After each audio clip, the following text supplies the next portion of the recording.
Ya Bapa kami yang ada di surga, kami mengucap syukur Tuhan atas pemberian yang terbesar yang Kau berikan kepada setiap kami, atas karunia terbesar yang Kau berikan, yaitu Roh Kudus. Roh Kudus Engkau berikan di dalam setiap hidup kami, sehingga kami yang berdosa boleh dikuduskan oleh Roh Kudus. Sehingga kami yang tidak diselamatkan boleh diselamatkan atas karya Roh Kudus yang membuat kami beriman kepada Tuhan Yesus Kristus sebagai Tuhan dan Juru Selamat. Ajar kami Tuhan untuk selalu mengikuti pimpinan Roh Kudus yang menguduskan hidup kami, yang membawa kami untuk taat kepada firman Tuhan, yang membuat kami hidup semakin serupa dengan Yesus Kristus. Kami saat ini Tuhan mau mendengar firman Tuhan. Tanpa pertolongan Roh Kudus kami tidak mungkin bisa menangkap isi hati Tuhan. Kami mau berusaha semampu kami dengan pertolongan Tuhan sendiri untuk sungguh-sungguh menangkap isi hati Tuhan di pagi hari ini. Berkatilah Tuhan, baik pengkhotbah maupun setiap kami yang akan mendengarkan firman Tuhan. Di dalam nama Tuhan Yesus Kristus, Tuhan dan Juru Selamat kami yang hidup, kami sudah berdoa dan mengucap syukur. Amin.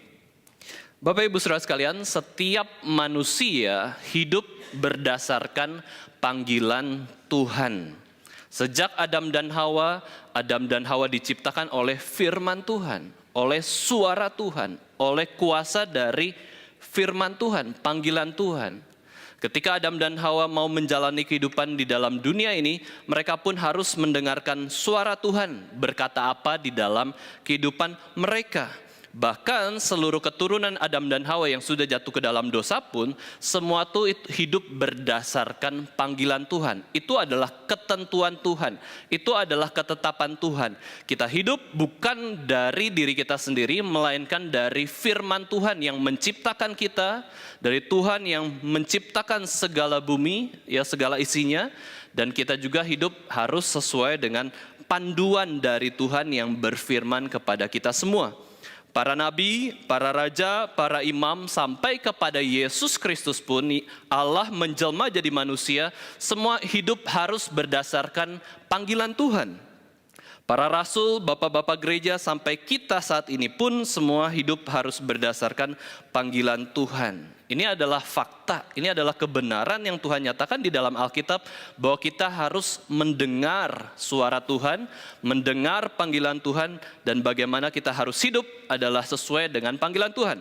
Baik orang Kristen, baik orang non-Kristen, semua hidup harus dipertanggungjawabkan atas panggilan Tuhan. Seluruh hidup orang harus dipertanggungjawabkan kepada Tuhan, bukan kepada dirinya sendiri saja. Ketika manusia hidup lahir di dalam dunia ini, itu karena panggilan Tuhan. Sehingga ketika manusia mengakhiri hidup, kita punya istilah ya, ketika manusia akhirnya mati pun, itu karena apa? Tuhan memanggil dia, dipanggil oleh Tuhan. Ya, bukan saja kematian, Tuhan panggil kita, tetapi kehidupan pun Tuhan berikan kepada kita. Seluruh dunia ini eksis karena firman-Nya. Kita ada karena Tuhan berkarya dalam ketetapan-Nya, dalam panggilan-Nya, dalam kehidupan kita. Bumi ini diciptakan dengan firman-Nya, manusia diciptakan dengan kuasa dari Tuhan, diberikan perintah untuk taat kepada firman Tuhan. Inilah kehidupan manusia. Dan manusia seharusnya mendengar firman Tuhan, merenungkannya siang dan malam, dan melakukan firman Tuhan dalam kehidupan sehari-hari. Dengar, lalu lakukan, dengar, lakukan. Sehingga kita melihat dalam budaya kekristenan, budaya di dalam perjanjian lama, semua itu dimulai dengan dengar. Ya, dengan mengerti firman Tuhan, dengar panggilan Tuhan, suara Tuhan itu bagaimana kita bisa pahami dan lakukan dalam kehidupan kita. Budaya kekristenan dibentuk dalam budaya perjanjian lama, budaya Ibrani. Yaitu apa? Kekuatan untuk mendengar firman dan melakukan firman Tuhan. Ya, maka orang-orang Ibrani itu mengatakan kamu sungguh-sungguh kalau sudah mendengar firman Tuhan adalah ketika kamu melakukannya, apa yang kamu sudah dengar. Kalau cuma mendengar saja lalu tidak melakukan, kamu belum betul-betul sungguh mendengarkan. Lalu berlanjut di dalam perjanjian lama, Tuhan berfirman kepada Adam dan Hawa, lalu Tuhan menulis hukum Taurat di atas dua loh batu dengan tulisan Allah sendiri dalam bahasa Ibrani, diberikan kepada Musa. Lalu berlanjut lagi orang-orang Kristen, orang-orang yang percaya Tuhan menulis kebenaran firman Tuhan sampai akhirnya terjadilah kitab-kitab dari Kejadian sampai Maleaki, dan muncullah Tuhan memimpin zaman yang baru di mana Tuhan tidak pakai lagi nabi karena Yesus sudah datang. Nabi tidak perlu lagi memberitakan kedatangan Mesias, Juru Selamat, dan nabi terakhir adalah Yohanes Pembaptis. Karena Yohanes Pembaptislah sebagai utusan untuk mempersiapkan jalan bagi Yesus Kristus. Maka Yohanes Pembaptis adalah nabi terakhir, dia memberitakan ini Yesus akan datang. Lihatlah anak domba Allah yang sudah menghapus dosa dunia. Maka ketika Yesus datang, nabi tidak ada. Tuhan tidak pakai lagi nabi, tapi Tuhan pakai Tuhan Yesus Kristus. Bapa di surga memakai anaknya sendiri sebagai perantaraan untuk menyampaikan kehendaknya. Perjanjian lama memberitakan firman lewat suara maupun tulisan. Di dalam perjanjian baru memasuki zaman Yesus Kristus, Tuhan berfirman lewat siapa? Yesus Kristus. Yang bisa dilihat, yang bisa diraba, yang bisa dipegang, yang bisa kita berkomunikasi. Tuhan pakai Yesus Kristus. Dan Yesus Kristus memakai para rasul untuk memberitakan firman Tuhan, siapakah Allah di dalam kehidupan manusia yang berdosa. Jadi kekristenan dibentuk dalam pertama budaya mendengar, yang kedua adalah budaya melihat siapakah Yesus Kristus. Ya, menganalisa teladan Yesus Kristus hidup sebagai manusia itu harus seperti apa. Kita bukan hanya mendengar firman Tuhan, tapi melihat teladan Yesus Kristus di zaman dulu. 33,5 tahun Yesus sudah berikan teladan yang sempurna, yang kekal bagaimanakah manusia harus hidup. Yaitu hidup seperti Yesus Kristus. Prinsip kebenaran firman Tuhan dilakukan oleh Yesus Kristus. Mendengar, melihat, ini menjadi sebuah prinsip bagaimana kita melakukan firman Tuhan. Orang-orang Kristen harus mendengar firman Tuhan. Orang-orang Kristen harus melihat teladan Yesus Kristus seperti apa. Maka dari itu sayang sekali jika kita adalah orang Kristen yang mengakui Yesus Kristus sebagai Tuhan dan Juru Selamat, mengakui firman Tuhan adalah otoritas tertinggi dalam kehidupan kita, tapi kita tidak mau melakukan firman Tuhan. Kita menjauhi firman. Ada firman menjauh. Ada Alkitab di rumah, tidak membaca. Wah, Alkitab mengatakan bahwa celakalah orang yang hanya mendengar diri. Orang yang sudah berdosa pasti mendengar sesuatu. Masalahnya kalau kita tidak dengar firman Tuhan, yang kita dengar apa? Diri yang berdosa. Suara setan, suara iblis, godaan dari iblis, itu yang kita dengar. Maka kenapa Tuhan memerintahkan kita, ayo terus renungkan firman Tuhan siang dan malam. Karena apa? Karena suara-suara itu terus ada. Suara diri, berpusat pada diri. Hidup harus sesuai dengan keinginan diri, cita-cita diri. Lakukan hasrat diri, kemauan diri, wah semua diri. Lalu ditambahin oleh setan menggoda. Sudah, lawan saja firman Tuhan. Firman Tuhan itu gak penting. Firman Tuhan itu ada di bawah kamu loh. Bukan di atas kamu otoritasnya. Kamu lebih berotoritas daripada firman Tuhan. Kamu tafsirkan firman Tuhan, tentukan tafsiranmu itu berdasarkan diri kamu sendiri yang berdosa. Nah, inilah peperangan rohani. Suara diri yang kita dengar, diri yang berdosa ini, suara setan atau suara dari panggilan Tuhan itu sendiri, yaitu firman Tuhan yang saat ini sekarang Tuhan menyatakan kehendaknya atau dirinya lewat Alkitab yang tertulis. Ya, Tuhan menyatakan firman Tuhan yang tertulis. Sayang sekali kalau kita berpusat pada diri. Pendeta Stephen Tong pernah mengatakan bahwa orang yang terus pentingkan diri itu pasti tidak mungkin diberkati Tuhan. Maka Alkitab sendiri mengatakan di dalam kitab Ulangan bahwa celakalah orang yang tidak mendengar firman Tuhan. Celakalah orang yang tidak merenungkan firman Tuhan. Celakalah orang yang tidak taat pada firman Tuhan. Tetapi sebaliknya dikatakan bahwa diberkatilah orang yang mendengar firman Tuhan. Diberkatilah orang yang merenungkan firman Tuhan dan diberkatilah orang yang melakukan firman Tuhan. Inilah semangat reform, semangat gereja ini. Yaitu apa? Semangat reform berarti kembali kepada firman. Kok perlu sih kembali? Memang kita ke arah mana? Ini menunjukkan bahwa kita itu selalu berjalan, kecenderungan kita sebagai manusia itu selalu ke jalan dosa. Ya, selalu ke jalan yang kita anggap benar sendiri. Selalu mendengar suara setan lebih nikmat daripada suara Tuhan. Maka dari itu kembali. Ya, karena kita berjalan itu, daging ini begitu lemah, kita seringkali jatuh dalam dosa. Maka kembali ke firman Tuhan. Semangat reform bukan saja kembali kepada firman Tuhan, tetapi juga betul-betul bertobat, selalu memuliakan Yesus Kristus. Inilah panggilan Tuhan. Reform berarti kembali ke Alkitab. Apa yang Alkitab omongkan, itulah yang menjadi arah hidup kita kemana. Hal ini juga bisa menjadi harapan kita sebagai orang Kristen di tahun baru ini, Bapak Ibu Saudara sekalian, bahwa kita itu hidup agar terus mengingat panggilan Tuhan. Kita ini hidup atas dasar panggilan Tuhan. Yaitu apa? Hidup senantiasa dipenuhi oleh firman Tuhan. Karena Alkitab sendiri mengatakan bahwa firman Tuhan itu pelita bagi kaki kita, bagi kaki manusia, dan terang bagi jalan kita. Ya, maka ini menjadi sebuah jalan di mana firman Tuhan memanggil kita ke sana. Firman Tuhan, sebab firman Tuhan adalah pelita. Nah, kita juga mengucap syukur kepada Tuhan bahwa gereja ini, gereja Reform Injili, adalah gereja juga yang menekankan tentang semangat penginjilan. Ya, ini panggilan penginjilan, mengerjakan amanat agung dari Tuhan Yesus Kristus. Ya, sebenarnya Reform itu harusnya pasti Injili, harusnya. Injili itu harusnya pasti reform. Injili kok ya memberitakan firman, masa nggak merenungkan firman? Tetapi manusia berdosa bisa memisah-misahkan. Reform ya reform.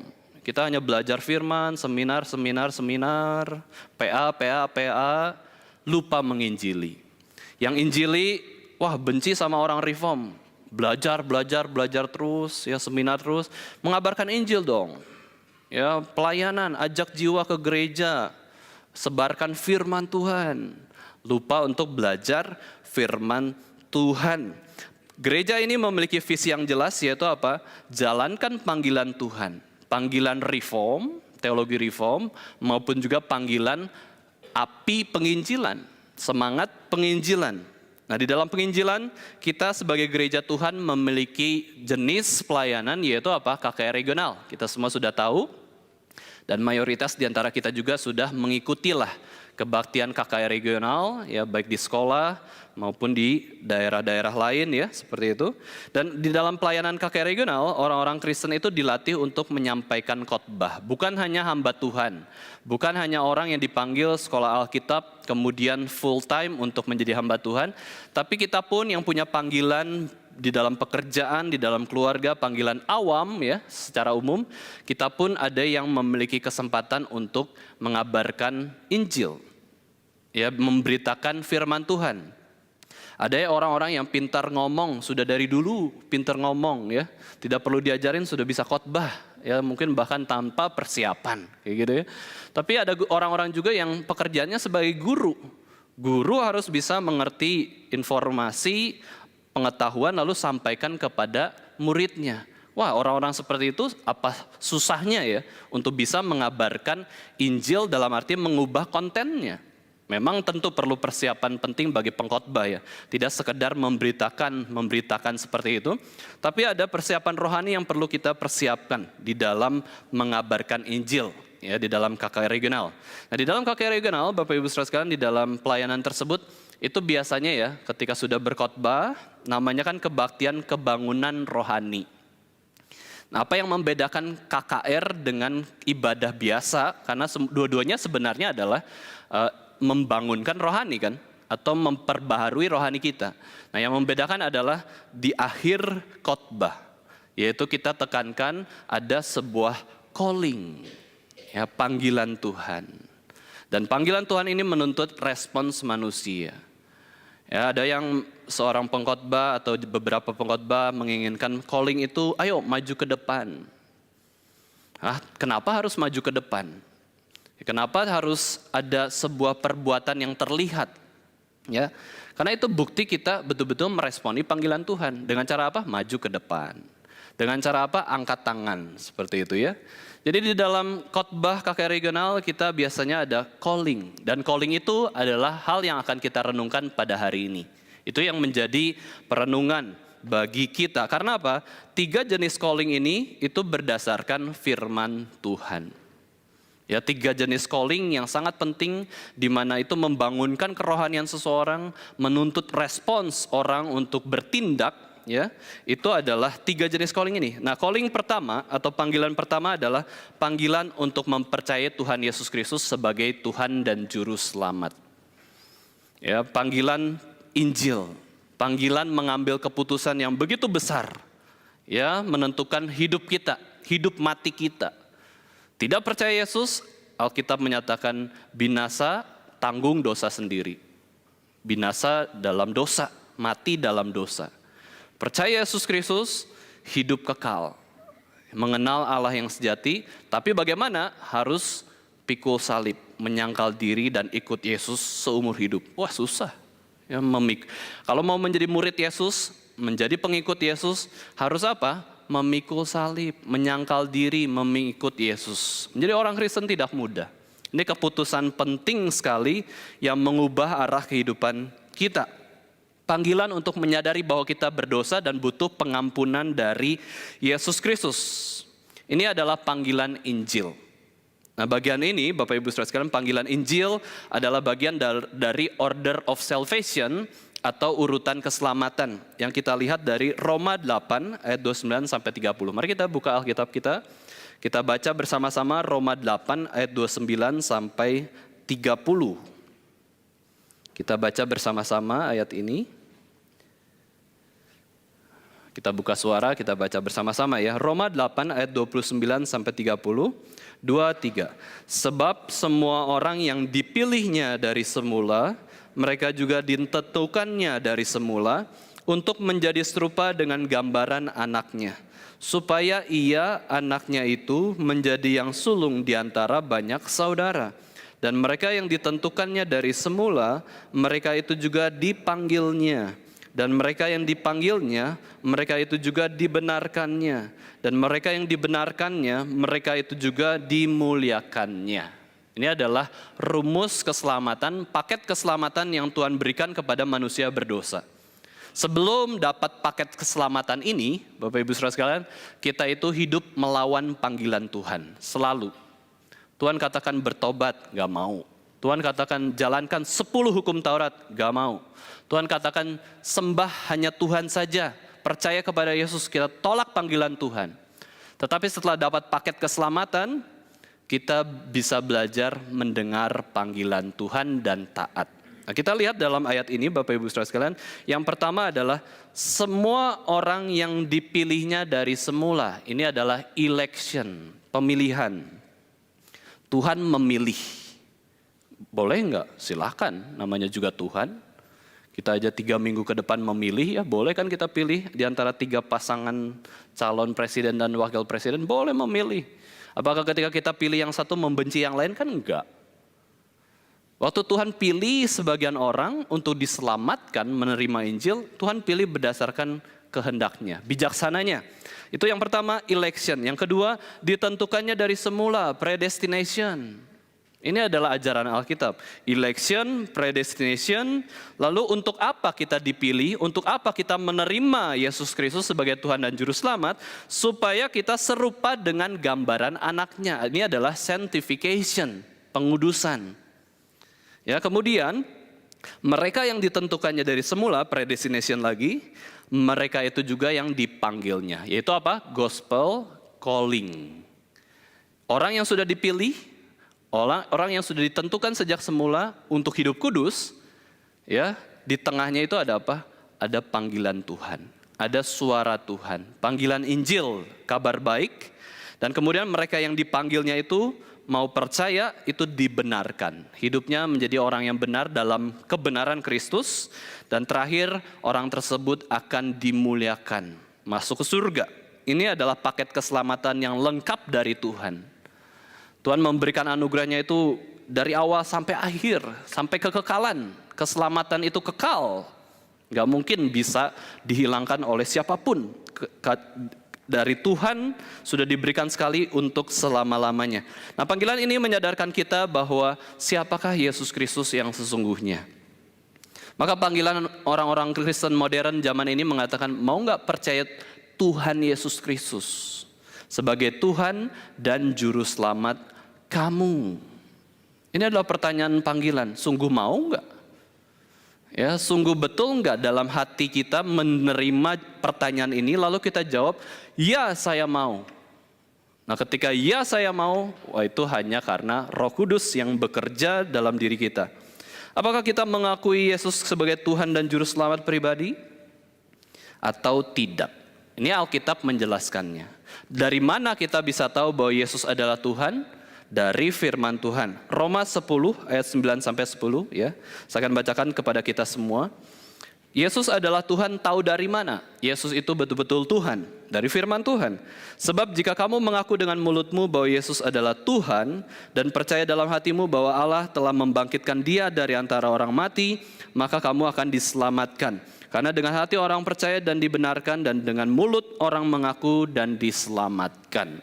Yang mengaku Yesus sebagai Tuhan, Allah sejati ya. Allah sejati, Tuhan kita, atasan kita, seseorang yang kita ikuti. Lalu 1 Korintus 8 ayat 6, di situ juga dikatakan ya 1 Korintus 8 ayat 6.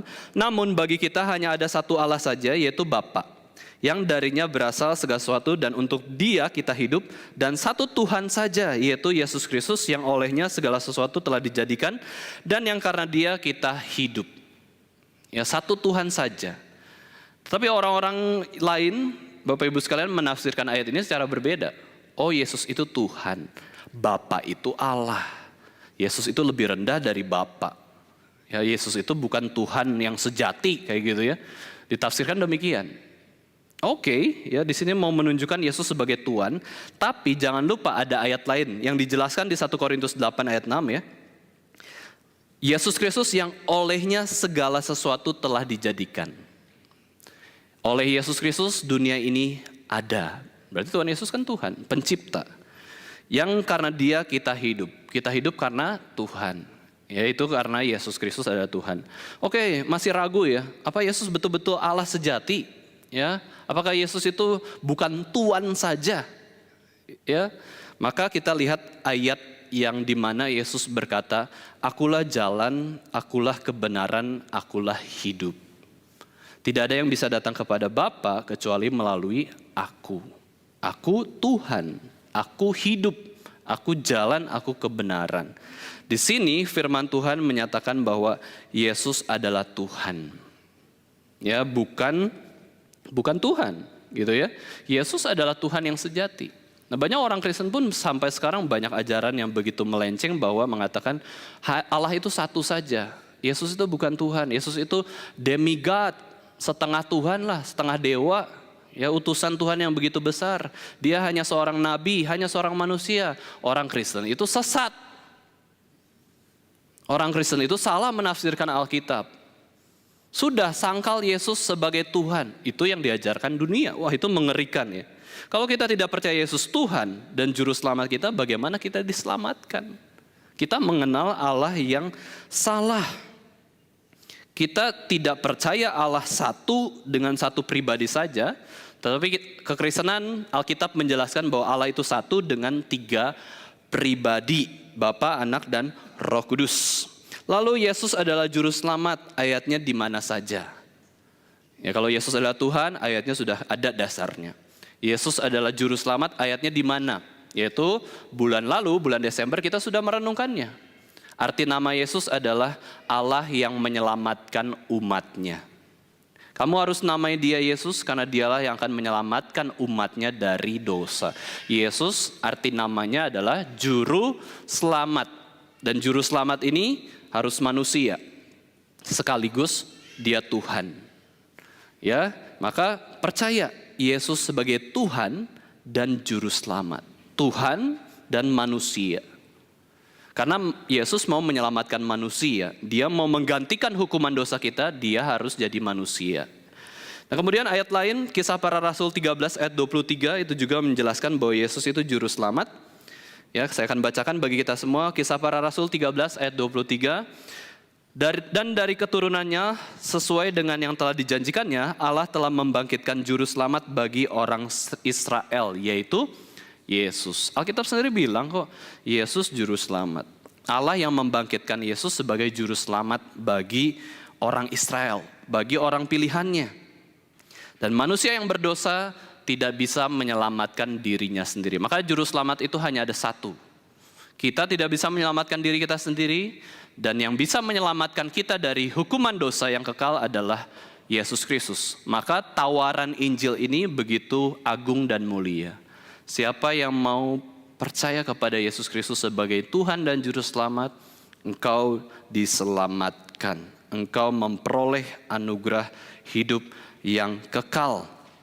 Yesus Juru Selamat, dia harus manusia 100%. Dan dia juga adalah Tuhan 100%, menyatakan bahwa dialah sumber keselamatan. 100% Allah sebagai penentu jalan keselamatan itu lewat siapa? 100% manusia sebagai pengganti manusia yang berdosa. Yesus mewakili kita, melindungi kita dari hukuman dosa. Dan Paulus juga mengatakan bahwa Kristus Yesus datang ke dunia untuk menyelamatkan orang berdosa. Inilah panggilan Injil. Inilah panggilan pertama yang kita responi sebelum kita menjadi orang Kristen. Yaitu percaya Tuhan Yesus Kristus sebagai Tuhan dan Juru Selamat. Dan di dalam panggilan ini Bapak Ibu saudara sekalian, bukan saja kita menerima Yesus, tetapi kita yang sudah mendapatkan anugerah begitu besar, kita pun mau membagikannya kepada orang lain. Ada secara otomatis kita langsung bagikan. Tetapi juga ini adalah perintah Tuhan. Amanat agung Yesus katakan, jadikanlah semua bangsa muridku. Murid. Ya, murid itu setia dalam firman Tuhan. Murid itu setia mengikuti Yesus. Berarti kita punya tanggung jawab untuk memberitakan siapakah Yesus Kristus. Meresponi panggilan ini, kita pun mau menerima panggilan Tuhan untuk mengabarkan Injil. Ya. Nah, panggilan kedua adalah panggilan pertobatan. Sesuai dengan firman Tuhan mengatakan, kuduslah kamu, maka kamu akan menjadi seperti serupa dengan Yesus Kristus.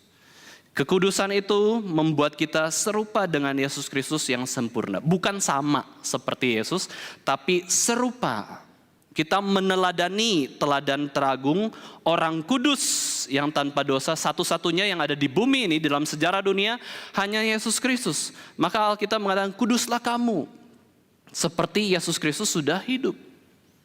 Kuduslah kamu sebab aku kudus. Firman Tuhan mengatakan demikian. Ya. Ini adalah panggilan yang kedua, yaitu apa? Panggilan untuk bertobat. Panggilan untuk taat. Panggilan untuk pelayanan. Panggilan untuk memuliakan Tuhan sekalipun susah dan berat. Alkitab mengajarkan bahwa iman tanpa perbuatan mati.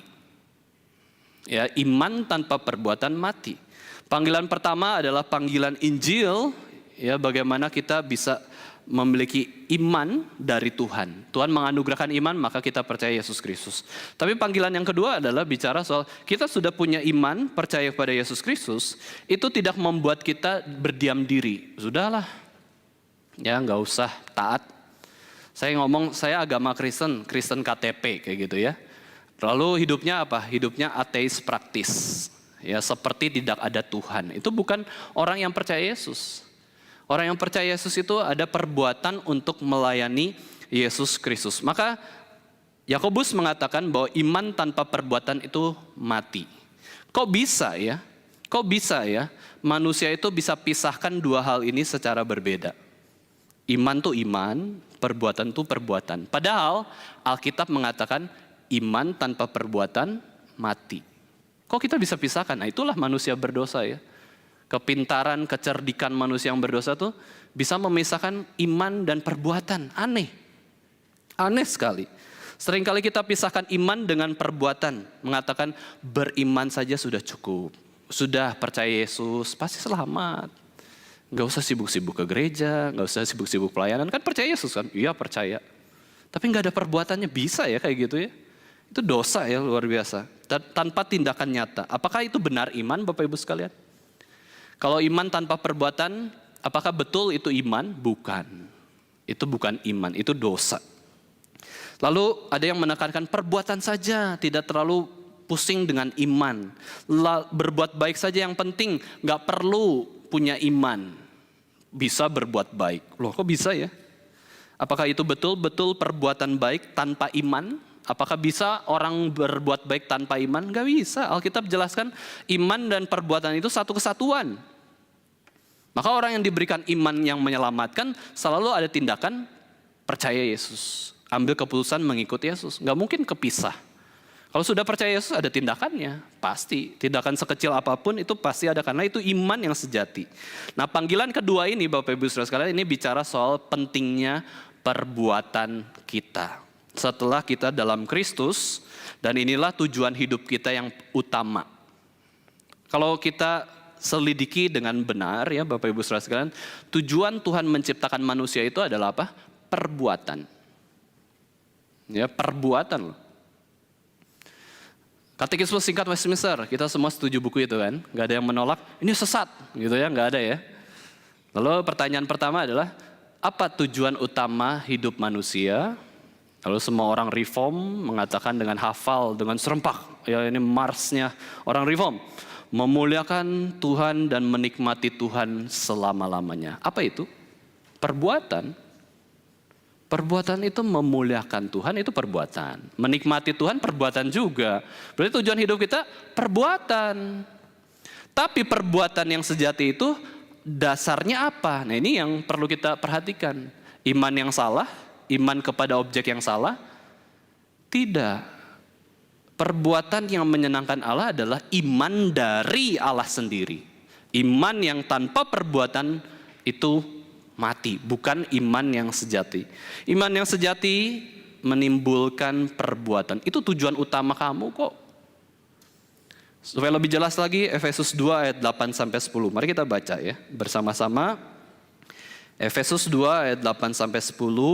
Ini suatu ayat yang sangat bagus, menekankan anugerah Tuhan, iman dari Tuhan, tetapi juga perbuatan manusia. Mari kita baca bersama-sama ayat ini, Efesus 2 ayat 8-10, 1, 2, 3. Sebab karena kasih karunia, kamu diselamatkan oleh iman. Itu bukan hasil usahamu, tetapi pemberian Allah. Itu bukan hasil pekerjaanmu, jangan ada orang yang memegahkan diri. Karena kita ini buatan Allah, diciptakan dalam Kristus Yesus untuk melakukan pekerjaan baik yang dipersiapkan Allah sebelumnya. Ia mau supaya kita hidup di dalamnya. Jadi bermula dari apa? Iman dulu. Iman ini adalah dasar dari perbuatan baik. Kenapa orang bisa beriman, memiliki iman yang sejati? Sebab oleh kasih karunia kamu diselamatkan melalui iman. Iman ini siapa yang beriman, siapa yang punya iman, siapa yang diberikan iman oleh Tuhan? Kita. Itu bukan hasil usaha kamu, kita punya iman ya. Itu pemberian Tuhan, kasih karunia. Tetapi kasih karunia itu, iman itu, ada tujuan selanjutnya, tidak berhenti di situ. Yaitu apa? Ayat 10. Kita ini buatan Allah diciptakan dalam Kristus Yesus untuk apa? Melakukan pekerjaan baik yang dipersiapkan Allah sebelumnya. Ini mengajarkan kita bahwa kita itu harus punya konsep cara pandang masa depan. Masa belakang, masa lampau, masa sekarang. Kita dibuat Allah, diciptakan Allah dalam Kristus Yesus untuk melakukan pekerjaan baik yang dipersiapkan Allah sebelumnya. Kita harus bisa belajar melihat masa depan. Apa perbuatan baik yang Allah persiapkan bagi kita? Itulah gunanya warta gereja, Bapak Ibu Saudara sekalian ya. Setiap minggu kita berikan informasi, minggu depan ada ini, ada itu. Oh, ada perbuatan baik ke depan. Kalau kita bisa, why not? Kecuali kita nggak bisa mengikuti pekerjaan baik yang Allah persiapkan di masa depan. Ya, kita lihat merencanakan masa depan. Apa sih ketetapan Allah yang begitu kekal, begitu sempurna supaya kita kerjakan? Nah, ini kita belajar untuk melihat ke depan. Ya tadilah sudah diumumkan ya, 3 minggu lalu sudah ada pekerjaan baik yang Tuhan siapkan melalui negara Indonesia. Yaitu apa? Pemilu. Ya, pemilu kita harus mencoblos. Hampir-hampir saya tidak bisa mencoblos di Solo, akhirnya harus ke Bandung ya. Tapi tadi di akhir hari bagaimana mendaftar ke TPS itu, ya puji Tuhan bisa ya. Jadi tidak perlu pulang ke Bandung, bisa mencoblos di Solo gitu ya, dengan mudahnya di hari libur itu. Tuhan siapkan hari libur, Tuhan siapkan hak pilih sesuai KTP ya. Tuhan siapkan kita yang sudah berumur 17 tahun ke atas untuk bisa menggunakan hak pilih gitu ya, untuk bisa betul-betul menggunakan kesempatan ini untuk kontribusi kepada negara kayak gitu ya. Nah, ini adalah pekerjaan baik yang dipersiapkan Allah di depan, yang harus kita responi. Minggu depan ada aksi donor darah, persiapan. Kita mau mengerjakan pekerjaan baik. Atas dasar apa? Atas dasar iman yang Tuhan berikan. Ada dasar firman Tuhan, atas dasar panggilan Tuhan, yaitu taat kepada firman Tuhan. Dan di sini menekankan bagaimana kita melihat pentingnya buah. Yesus sendiri ya memberikan perumpamaan. Yesus sendiri pernah melakukan mujizat kutuk, ya mujizat kutuk kepada pohon ara yang tidak berbuah, mati saja. Pohon yang tidak berbuah mati saja, dibuang, dibakar. Itu begitu, tuntutan Allah itu begitu besar kepada orang yang sudah beriman. Kerja, ada buahnya. Apakah hidup kita sudah ada Roh Kudus? Katakan sudah. Ada kasihnya enggak? Ada sukacitanya enggak? Ada kesabaran, kebaikan, kesetiaan, kemurahan, kelemah lembutan, damai sejahtera, penguasaan diri enggak? Itu buah kan? Dan dari buahnya lah kita bisa mengenal orangnya seperti apa. Nah itulah ya Bapak Ibu sekalian tentang pentingnya perbuatan. Perintah Allah yang utama kita sudah tahu juga apa? Perbuatan. Mengasihi Allah segenap hati, mengasihi sesama dengan seperti kita mengasihi tubuh kita sendiri. Hukum Taurat yang sangat diagung-agungkan oleh orang Yahudi apa? Yaitu 10 hukum Taurat itu. Perbuatan lagi semua. Jangan ada Allah lain di hadapanku. Jangan. Terus hormatilah orang tuamu. Ingatlah dan kuduskanlah hari Sabat. Ya, semua larangan dan perintah itu Tuhan memerintahkannya kepada kita semua. Dan yang perintah yang paling susah, Bapak Ibu Saudara sekalian, yang dilakukan oleh orang Kristen adalah, yang paling susah adalah pekabaran Injil, amanat agung. Itulah kenapa akhirnya Tuhan Yesus mengatakan ini adalah perintah terakhir dari aku yang akan naik ke surga. Amanat agung, Great Commission, karena paling susah untuk bisa menjadikan semua bangsa itu murid Tuhan Yesus. Ya itu sangat-sangat susah, kita perlu latihan, kita perlu pimpinan Tuhan, kita perlu pertolongan dari Tuhan sendiri. Nah, Bapak Ibu Saudara sekalian, di dalam penginjilan ya, kita harus terus memikirkan penginjilan di dalam arti apa? Kalau bicara soal penginjilan adalah pekerjaan yang paling sulit, kenapa? Karena itu mencakup seluruh aspek kehidupan kita. Kita harus menjadi orang yang sungguh-sungguh baik kok. Kita harus menyampaikan kabar baik. Kita harus betul-betul menjaga diri supaya Tuhan pakai juga kita untuk mengabarkan Injil bagi orang lain. Itu adalah hal yang susah, menuntut diri untuk mengabarkan Injil. Bukan berarti kita harus sempurna dulu tanpa dosa baru kita bisa mengabarkan Injil, bukan. Tetapi kita harus menjaga hidup kita terlebih dahulu supaya orang tidak tersandung. Ya, supaya orang tidak kali suatu untuk Tuhan. Karena perbuatanlah yang mempengaruhi orang. Tidak berbuat sesuatu tidak mempengaruhi orang. Perbuatanlah yang mempengaruhi orang dan menyenangkan Tuhan. Karena itu tujuan utama hidup kita kok, perbuatan. Tapi ingat dasarnya adalah iman, kasih karunia iman dari Tuhan sendiri. Ya. Hidup orang Kristen bukan saja menekankan anugerah Allah, tetapi juga perbuatan seperti apa. Tuhan lihat perbuatan. Karena apa? Iman sudah Tuhan berikan kepada kita. Tuhan melihat iman betul itu Tuhan yang berikan. Tapi yang membedakan kita, orang Kristen dengan orang Kristen lainnya apa? Perbuatan. Iman sama kok. Iman menyelamatkan. Iman dalam Yesus Kristus itu menyelamatkan. Dan di dalam Ibrani 11 ayat 6, Tuhan menghargai setiap perbuatan kita kepada Tuhan. Saya bacakan ya, Ibrani 11 ayat 6. Sebab barang siapa berpaling kepada Allah, ia harus tahu bahwa Allah ada, harus percaya bahwa Allah ada, dan bahwa Allah memberi upah kepada orang yang sungguh-sungguh mencari Dia. Jika di dunia saja orang tahu menghargai orang lain, apalagi Bapa kita di surga. Ya, Bapak Ibu Saudara sekalian, kalau kita bisa menjadi orang yang tahu diri, yang bisa menghargai sesama, minimal kita mengatakan terima kasih untuk pelayanannya. Terima kasih untuk pelayanan pemusik, song leader, atau khotbah. Kita menghargai orang kan gitu. Salaman, tatap matanya, berterima kasih, memuji. Kurang lebih kayak gitu ya. Tuhan tidak perlu terima kasih ke kita. Ya, Tuhan tidak perlu terima kasih ke kita karena apa? Karena kita tidak menambah apapun bagi Allah. Allah itu sudah sempurna. Allah itu sudah cukup pada dirinya sendiri. Lalu untuk apa perbuatan kita? Perbuatan kita adalah bagaimana kita melihat bahwa Tuhan menghargai kita. Jadi perbuatan kita ini adalah sebagai bentuk ucapan syukur atas anugerah Tuhan dan bagaimana kita meresponi anugerah Tuhan. Lalu ketika Tuhan melihat kita, Tuhan ngapain? Bukan Tuhan berterima kasih sudah tolong saya ya, bukan. Tapi Tuhan itu mengapresiasi. Apresiasi Tuhan bagaimana caranya? Tuhan katakan dengan upah. Upahmu besar di surga. Karena apa? Lihat perbuatan kamu, hai orang-orang Kristen. Upahnya apa? Gak ada yang tahu. Upahnya seperti apa di surga. Ya, maka sampai orang menebak-nebak. Mungkin kaflingnya lebih besar ya, lebih mewah gitu. Mungkin ada kendaraan yang besar. Enggak, itu materi ya. Memang di surga nanti di bumi yang baru ini tetap ada unsur materinya, terutama tubuh. Tapi kita nggak tahu detailnya seperti apa. Tapi upahnya sendiri adalah seperti apa yang Tuhan jelaskan. Bahwa kamu bisa melayani Tuhan, bisa taat, itu upah. Kamu bisa beribadah, itu upah untuk kamu. Karena apa? Sebenarnya manusia berdosa tidak layak mendapatkan apa-apa dari Tuhan.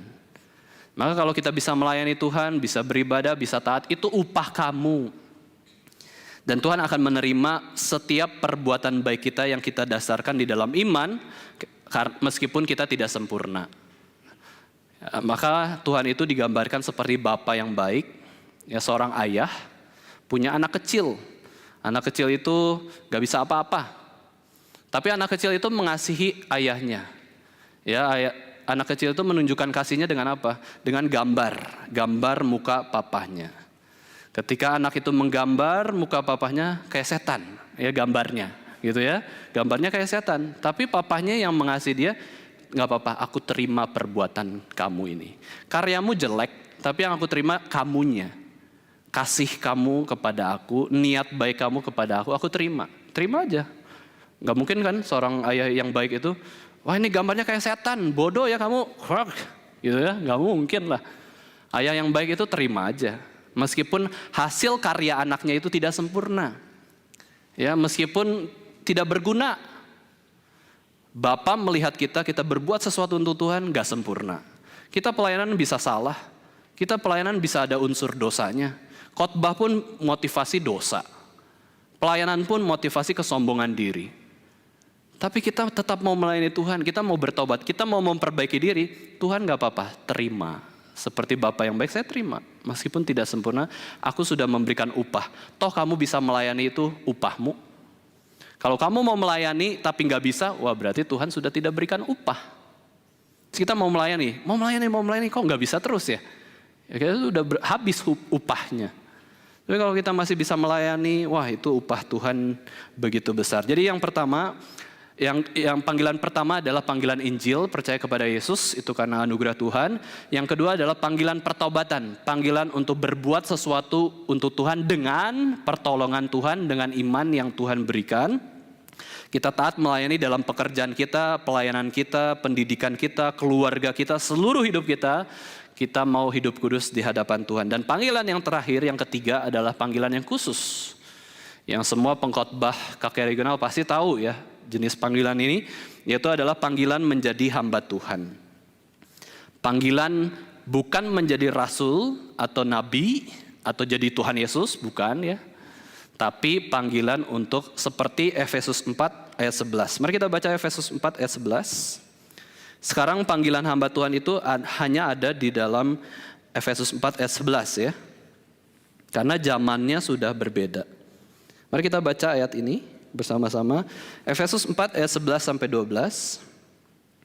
Dan ialah yang memberikan baik rasul-rasul maupun nabi-nabi, baik pemberita-pemberita Injil maupun gembala-gembala dan pengajar-pengajar, untuk memperlengkapi orang-orang kudus bagi pekerjaan pelayanan, bagi pembangunan tubuh Kristus. Allah lah yang memberikan rasul-rasul maupun nabi-nabi. Nabi sudah selesai tugasnya, memberitakan kedatangan Mesias. Mesias sudah datang.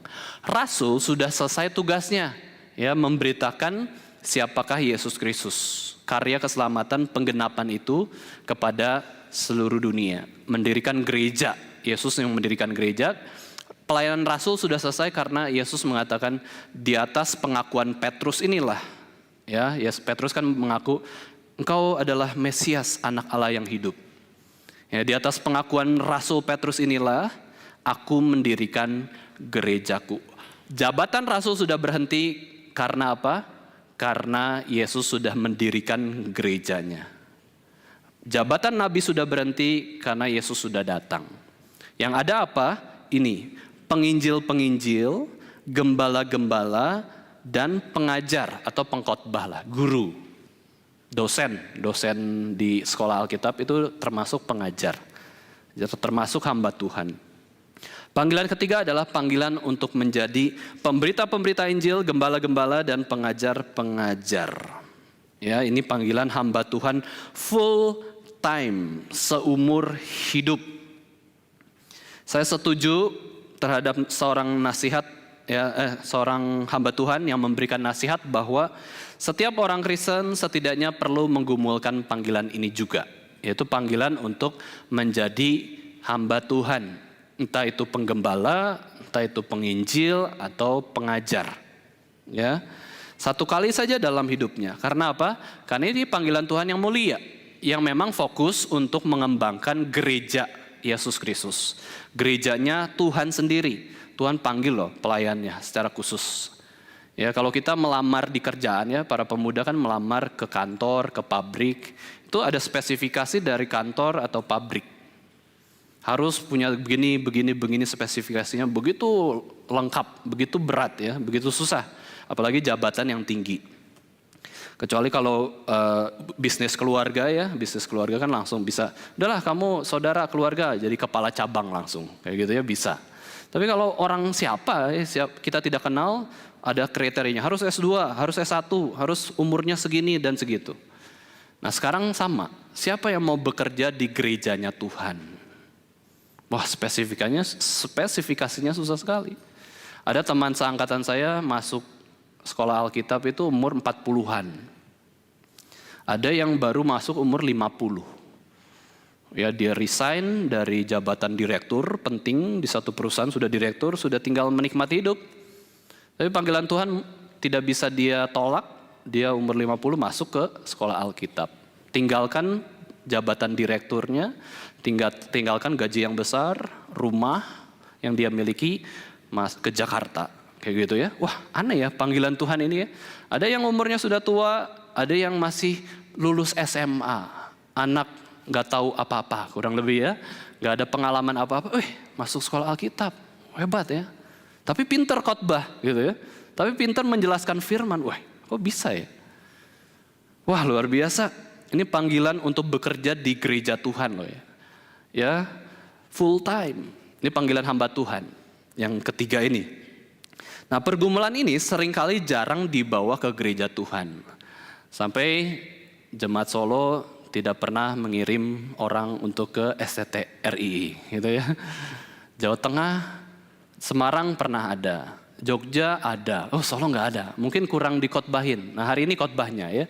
Hari ini khotbahnya tentang panggilan untuk menjadi hamba Tuhan. Ini serius ya, panggilan yang berat. Karena nggak banyak orang mau kok. Anggap mau pun belum tentu diterima Tuhan. Belum tentu betul-betul sebagai full time, anggap mau loh ya. Maka dari itu, pergumulan ini kita perlu pikirkan. Bagaimana cara saya tahu saya dipanggil menjadi hamba Tuhan? Nah, dalam sebuah video khotbah Pendeta Stephen Tong di YouTube, beliau pernah menjelaskan dengan begitu jelas ya, bagaimana seseorang itu bisa tahu bahwa dirinya dipanggil menjadi hamba Tuhan. Ada 3 ciri. Yang pertama, tahu dulu. Tahu apa? Ya, tahu apa? Yaitu tahu bahwa tugas hamba Tuhan itu berat dan susah. Susah ya jadi pengkhotbah tuh, khotbah apalagi 5 kali ya. Sampai istilahnya eksploitasi hamba Tuhan ya, suruh khotbah 5 kali dalam seminggu gitu ya. Susah ya, harus khotbah ngomong, harus yang sakit dikunjungi ya. Terus kemudian apa? Yang meninggal harus dilayani. Meninggal kan sewaktu-waktu kan ya. Gak bisa, oh jadwalnya nanti ya meninggal saya siap-siap khotbah baik-baik. Enggak kan, mendadak kayak gitu ya. Wah, hamba Tuhan itu harus 24 jam seperti restoran fast food gitu ya. Harus 24 jam. Terus semua harus, dia akan dinilai orang dari rambut sampai ujung kaki gitu ya. Dilihat semua orang, wah diketahui semua orang ya, ditanya, dihakimi ya, dimarahi mungkin, dikhianati mungkin seperti Yudas mengkhianati Yesus. Ya, dianiaya, dilawan oleh orang yang membenci Yesus Kristus. Mungkin seperti Yesus, ya bisa disalibkan sampai terakhir ya. Wah, hamba Tuhan susah ya. Nah, ciri orang yang dipanggil menjadi hamba Tuhan tuh tahu susah. Masalahnya, dia nggak mundur. Dia tetap maju. Tahu susah, saya nggak mau bahkan. Saya nggak mau menjadi hamba Tuhan, tahu susah. Tapi dia terus digerakkan Roh Kudus, saya mau masuk sekolah Alkitab. Saya mau melayani Tuhan. Saya mau melayani full time di gereja Tuhan. Di ladang misi, menjadi misionaris, menjadi pemberita Injil ya. Itu misionaris itu pemberita Injil. Penggembala itu adalah hamba Tuhan di gereja. Ya, sebagai gembala, pengajar itu dosen di sekolah Alkitab. Ya, ini adalah panggilan dari Tuhan. Wah, susah tapi setia. Susah tapi taat. Susah tapi terus melangkah meskipun tahu bahwa diri tidak bisa. Ada beban berat sebagai hamba Tuhan, tahu kesulitan, tapi ada desakan dari Roh Kudus. Tidak membuat dia itu berhenti di tengah jalan. Itu ciri yang orang yang dipanggil menjadi hamba Tuhan. Ketika saya dengarkan khotbah itu, berarti ciri orang yang tidak dipanggil menjadi hamba Tuhan apa? Sebaliknya. Orang itu tidak tahu susahnya jadi hamba Tuhan, tapi mau sekolah Alkitab mungkin ya. Wah, kayaknya jadi hamba Tuhan tuh keren, ya bisa ngomong di depan banyak orang, semua mengenal dia gitu ya. Terus kemudian mungkin uangnya banyak, ya hidupnya foya-foya, enggak, ya enggak seperti itu. Terus mau masuk sekolah Alkitab, apalagi gratis sekolah Alkitabnya ya. Wah, ya udahlah, kita dapat hidup gratis gitu ya. Ya siapa tahu itu bukan dipanggil menjadi hamba Tuhan ya, karena nggak tahu kesusahan hamba Tuhan, tapi mau jadi hamba Tuhan lagi ya. Nah yang kedua, ciri kedua adalah tidak pernah sejahtera kalau jadi part time. Saya kenal beberapa orang, Bapak Ibu saudara sekalian, dia hamba Tuhan tapi sambil kerja. Ya, hamba Tuhan tapi sambil kerja, cari uang, terus support satu gereja. Dia pun bisa khotbah karena pendeta kan, pendeta tapi pebisnis juga. Nah itu apa sih panggilan hidupnya? Itu adalah panggilan part time. Mungkin juga panggilannya salah ya, tapi itu adalah part time. Karena itu dalam ketetapan Tuhan juga kan. Oke, dia kerja, dia dukung gereja, kasih uang, terus kemudian membangun gereja supaya orang bisa beribadah, tapi dia khotbah juga. Wah, ini susah ya, kayaknya sih susah. Tapi ada yang kayak gitu kok, pendeta-pendeta ada yang seperti itu. Part time. Ya, apakah ini berkenan di hadapan Tuhan? Kita nggak tahu ya seperti apa. Ya, kita betul-betul tidak ngerti. Tapi ada juga yang panggilan part-time itu sebagai pengurus gereja. Ya, seorang yang bisa ada waktu, kesempatan fokus di gereja. Karena nggak mungkin lah membangun gereja, mengembangkan gereja berdasarkan hamba Tuhan full-time saja tuh nggak bisa. Gereja itu satu tubuh Kristus, semuanya harus bekerja sama. Dan panggilan part-time ini bisa juga seorang pengurus gereja yang melayani dalam bidangnya khusus, ya berkorban, menggunakan waktu dan uang yang Tuhan berikan untuk mendukung pekerjaan Tuhan. Lalu ciri yang kedua apa? Yaitu pendeta Stephen Tong katakan, yang full timer harus full timer. Yang part-timer harus part-time. Ya, harus part-timer. Nggak boleh yang full-time maunya jadi part-time. Tuhan, Engkau panggil saya menjadi full-time di gereja, saya masih ingin kerja. Saya masih ingin cari uang. Wah, nggak boleh. Tapi yang part-time, ya pengurus misalkan, atau mungkin hamba Tuhan setengah itu ya, yang bisa bekerja, nggak boleh jadi full-time. Nggak bisa jadi full-time. Dia tetap setengah. Ya, setengah. Nah, ini adalah ciri yang kedua. Yang ketiga, yang terakhir adalah kalau dipanggil full-timer dan terus menolak, terus menjauh, nanti dipukul oleh Tuhan. Ditegur Tuhan, didisiplin Tuhan, akan terima kepahitan dan kesulitan yang begitu besar dari Tuhan. Kalau terus menolak panggilan sebagai hamba Tuhan. Dan pendeta Stephen Tong bersaksi, kenapa dia punya teori seperti ini? Karena dia alami ketiganya. Ya, pendeta Stephen Tong itu menguji panggilan sebagai hamba Tuhan, alami 3 hal ini. Dia tahu susah lah khotbah ya. Lebih gampang menurut dia mungkin di masa dulu, lebih gampang jadi pebisnis atau pejabat negara mungkin. Tapi dia tahu susah, dia nggak mau, ya nolak. Terus dia tahu harus full time, tapi kayaknya setengah aja lah untuk Tuhan ya. Bisa bekerja yang lain untuk Tuhan, terus dia tolak, kayaknya seperti itu. Dan terakhir Tuhan akhirnya pukul dia dengan kesakitan yang luar biasa yang dia tidak tahu sampai sekarang sakitnya apa. Itu waktu zaman pendeta Stephen Tong muda ya. Tapi bisa sembuh. Ya karena dia taat pada panggilan Tuhan. Maka dari itu Bapak Ibu Saudara sekalian, mari kita merenungkan panggilan Tuhan di tahun ini. Ya, kita hidup berdasarkan panggilan Tuhan. Kita ada 3 panggilan ini yang harus kita responi, yang kita gumulkan. Yang pertama, apakah kita sudah percaya Yesus Kristus sungguh-sungguh? Ambil keputusan bahwa Yesus adalah Tuhan dan Juru Selamat, mengaku dengan mulut. Yang kedua, apakah kita sudah hidup dalam pertobatan? Dan yang ketiga, apakah kita dipanggil sungguh-sungguh menjadi hamba Tuhan full-timer?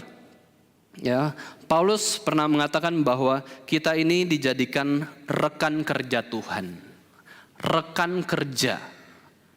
Padahal kita lebih rendah, lebih tidak berkuasa, berdosa di hadapan Tuhan.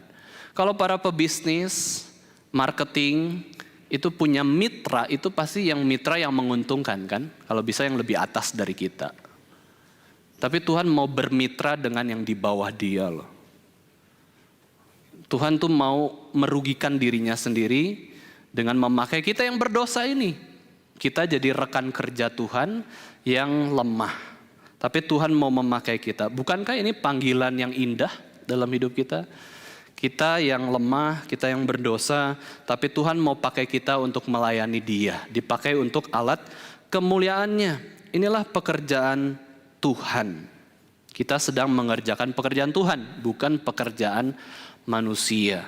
Dan pekerjaan Tuhan ini kita bisa aplikasikan dalam keseluruhan hidup kita. Seluruh hidup kita adalah pelayanan di hadapan Tuhan. Yudas kenapa meninggalkan Yesus? Kita lihat perspektif perbuatannya ya. Karena hatinya selamanya tidak ada pekerjaan Tuhan. Dia nggak mau jadi mitranya Tuhan. Dia nggak mau menjadi pekerja Tuhan. Yang menjadi daya tarik bagi Yudas pada akhirnya adalah uang. Dia cinta uang. Dia tidak mau melakukan pekerjaan Tuhan. Ya. Itu kenapa Yudas meninggalkan Yesus.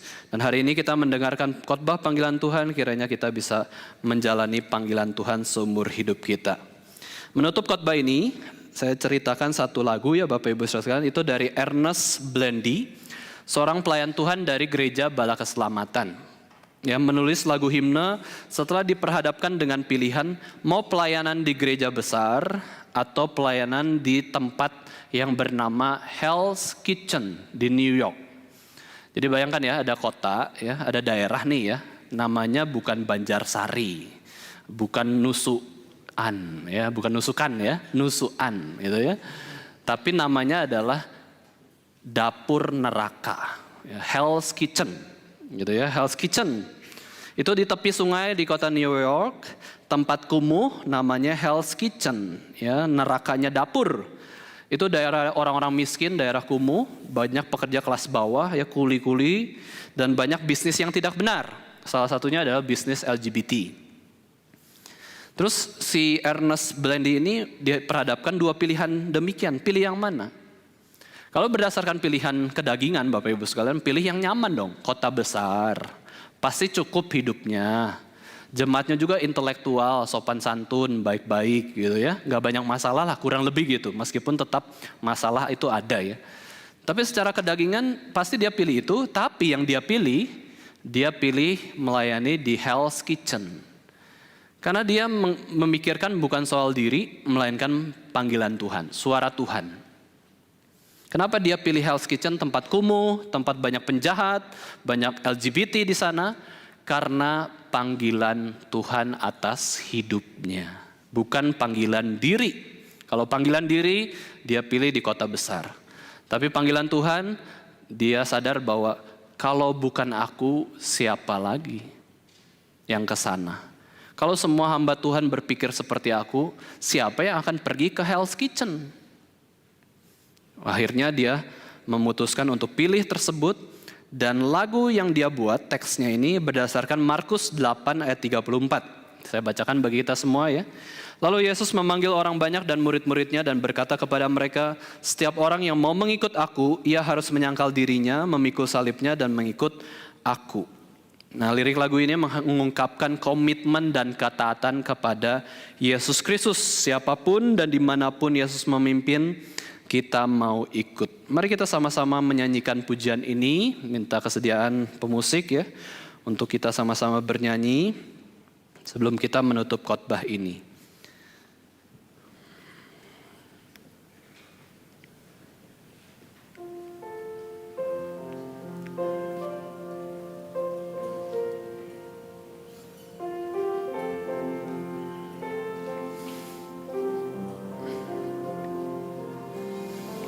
I can hear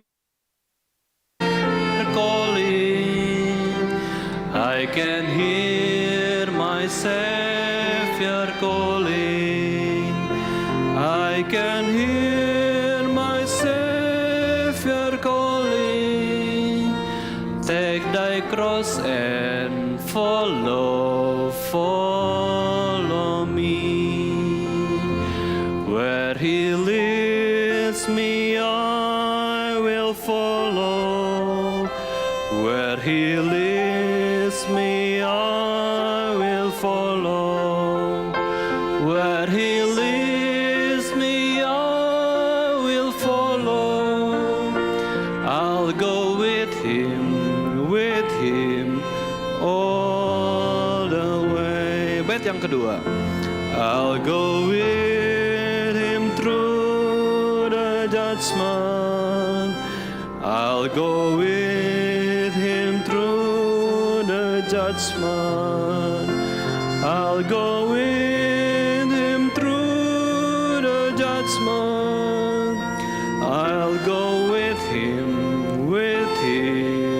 all the way, where he leads me I will follow, where he leads me I will follow, where he leads me I will follow, I'll go with him all the way. Bait yang terakhir, he will give me grace and glory, he will give me grace and glory, he will give me grace and glory, and go with me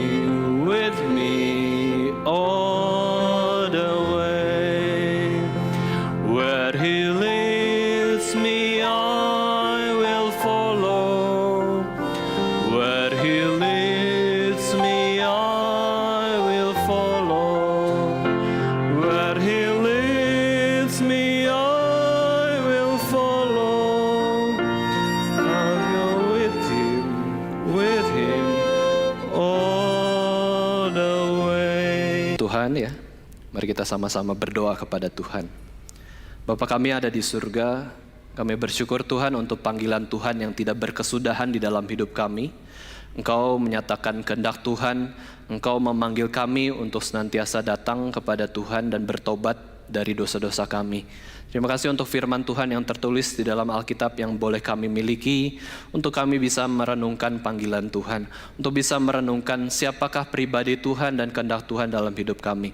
Ajar kami Tuhan untuk senantiasa tekun terus membaca firman Tuhan, merenungkan firman Tuhan siang dan malam, dan melakukan firman Tuhan dalam kehidupan kami, karena itulah yang diperkenan oleh Tuhan, dan Tuhan juga akan menyertai dan menolong kami untuk melakukan kehendak Tuhan. Terima kasih Tuhan untuk berkat Tuhan pada hari ini. Dalam nama Tuhan Yesus kami berdoa. Amin.